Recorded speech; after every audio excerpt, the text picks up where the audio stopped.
So now let's talk about the newest kind of load balancer called the gateway load balancer. So it is used to deploy, scale, and manage a fleet of third-party network virtual appliances in AWS. And I will explain what that means in a second. So you would use a gateway load balancer if you wanted to have all traffic of your network to go through a firewall that you have, or an intrusion detection and prevention system, so IDPS, or a deep packet inspection system, or you wanted to modify some payloads, but at the network level, okay? So let's have a look to make it very simple with a diagram. So say you have users, and these users are used to access your applications. Now we know that the users, for example, can access our applications directly using a load balancer, for example, an application load balancer, and then the traffic goes directly from the users to the ALB to the application. But what if you wanted all that network traffic to be inspected first before being sent to your application? You have actually deployed a bunch of third-party virtual appliances, for example, EC2 instances, that you want all traffic to go through before the traffic reaches your application. So to do so, it used to be very complicated, but now with the gateway load balancer, it is actually very simple. So you're going to create a gateway load balancer, and what's going to happen is that behind the scenes, the route tables have to be updated in your VPC. Now, this is quite advanced and it's more on the networking side, but bear with me. So the route tables are modified. And now what happens is that all users' traffic first goes through a gateway load balancer. And the gateway load balancer will then spread that traffic across a target group of your virtual appliances. And so all the traffic will reach these appliances. Then the appliances will analyze the traffic, whatever they have to do. So, for example, firewall, again, intrusion detection, and so on.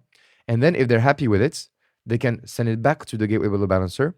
If they're not happy with it, they can just drop the traffic. For example, for a firewall, you would drop the traffic. But if it's accepted, then it goes through your gateway load balancer again. And then the gateway load balancer will forward the traffic all the way to your application. And for your application, this is transparent. The only thing that has happened now is that all the traffic has gone through the gateway load balancer and your third-party virtual appliances for you to analyze all that network traffic and possibly drop it. So this is the power of the gateway load balancer, is to analyze network traffic and so on. So how does that work? Well, the gateway load balancer operates at a lower level than all the load balancers we've seen.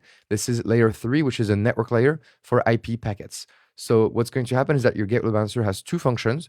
The first one is a transparent network gateway, because all the traffic in your VPC will go through a single entry and a single exit, which is going to be your gateway load balancer.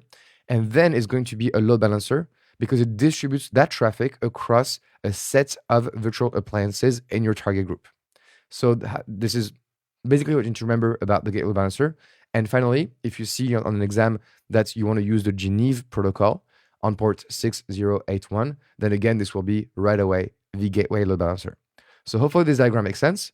Now, what can be target groups for the gateway load balancer? So this is your third-party appliances. They can either be EC2 instances, and you register them by instance ID, or they can be IP addresses. In that case, they must be private IPs. And for example, if you are running these virtual appliances on your own network, on your own data center, then you can register them by IP manually. So that's it for the gateway load balancer. It is extremely difficult to do a hands-on on it, so I will skip one, okay? But just so you know, again, the most important thing to remember is that one diagram on the right-hand side. If you understand this diagram, you understand gateway load balancers, and I don't think any deep dive question will be asked on it, just at a high level, what it means and how it works, okay? So that's it. I hope you liked it, and I will see you in the next lecture.